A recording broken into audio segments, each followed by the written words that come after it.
Pecha Kucha 179, The Hunt for 3D Models. So, for whatever reason, early in this week, I kind of Googled 3D reference models, trying to find what is out there that I can use to take the edge off of, originally it was musculature anatomy. The first thing that came up when I Googled it was Design Doll, which is like an anime, manga, character model manipulation software thing. I'm not sure if, even though one of the pictures clearly shows it does perspective for buildings, it does. One of the weirder ones I came across was called Anatomy 360, where it's like 3D models with like photorealistic skin textures applied that can be, modeled in a variety of different ways. It feels maybe too specific. You're kind of just learning to draw John here as opposed to human male, Caucasian. All of these have different price points. This one, whatever the fuck it's called, is cheap as fuck because it's free, because it's crap. It's very difficult to use. You can kind of rotate this thing different angles. It's like blocky. This is really more about figuring out lighting. Some of these are designed to mimic the actual mannequins you could buy that traditional artists would have used in the past, like Just Sketch Me here. So it's great for just figuring out the perspective of certain poses, but in terms of anatomy, it gives you a broad stroke approach, and then Magic Poser here is another one. A little bit like Clip Studio Paint, which also does actually include 3D models that you can manipulate. So it helps you figure out how to draw things in relation to each other, but not necessarily how to draw anything specifically good unless you want to do the super deformed style that these things do, which I don't personally do.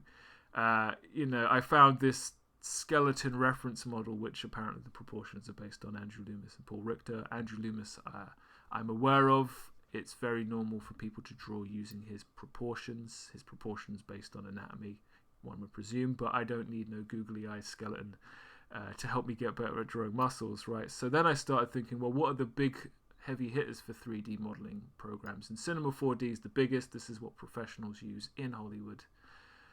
You can create anything in Cinema 4D and animate it, but what, am I going to buy it for 10 grand or whatever it is? No, I'm not. And what's the other one I hear come up a lot? ZBrush, which is a lot cheaper. But then it's like, do I want to go creating my own 3D models so that I've got these references for my future art? Maybe I do, because maybe this is a slow-burning way to actually get really fast later on down the line when, I have all the character models I need already designed. One of the strangest things I found was a place called Sketchfab, where you can basically buy 3D renders. I guess you would have to have something like ZBrush to install them into. Daniel Craig's likeness is available for $25, which raises all kinds of questions, because I'm pretty sure he didn't give permission for his likeness to be used. Sketchfab, I don't know if the search engine works, but I'm seeing like full high-resolution nudes. I'm seeing Resident Evil 2, PlayStation 1 remodels. It's like it's this random place where you might find something. I was looking for Akuma, and I could find someone did a render of like a plastic Ryu action figure kind of thing. So, and these models are fully rotatable in this preview window, so I could rotate this so you can see the back of him. Interesting journey on the internet. I've also been looking for airbrush tutorials. I came across this guy, Mohammed Agbadi, who he's I like his style. It's not his art, but he just basically uses the lasso tool and then airbrushes the selection in Photoshop. Simple but very effective. I saw this tutorial, this 3-minute tutorial that actually basically said the same thing 3 times. It was all information to use in Manga Studio that I already know, but the results were pretty good. I just really need, I think, to practice what I know, knowing that I know what I need to know. And I did actually do a little bit of Smiley Show this week. I'm working on the final page. It's, I think, as re-penciled as it's going to get. Drawing Akuma's underarm is, the musculature. This is the kind of thing that sent me looking for 3D programs. I don't really get it, but it's not so wrong I care at this point.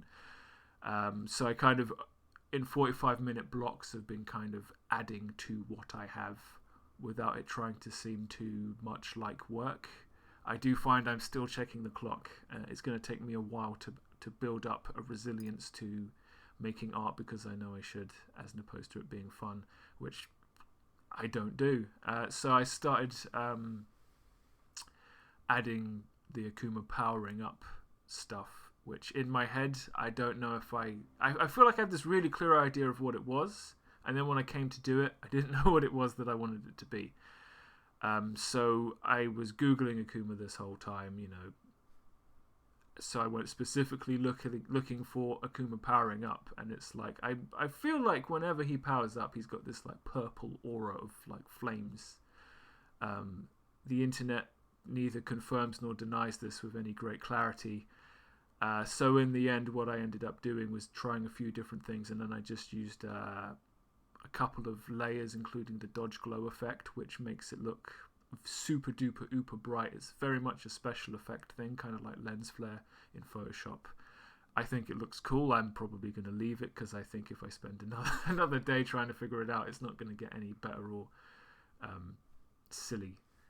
And speaking of silly, so not really a sad clown of the week, but I've been watching a lot of Devil May Cry 5 combo videos. I have played this game, and I have finished this game, and I'm like, have I played this game? Because watching like high-level Japanese and Korean dudes play this game, where Dante never hits the floor, they just cancel counter reversal unblockable attacks, they troll the bosses all day long. It's fucking awesome. Makes me want to play the game, but then I'll play the game and I'll have frames and I'll take damage and blah blah blah, but still, it's excellence, and I applaud it, and I will continue to watch these combo videos because it's a good time. So that brings us to the end of Pecha Kucha 179, and I'll see you next time.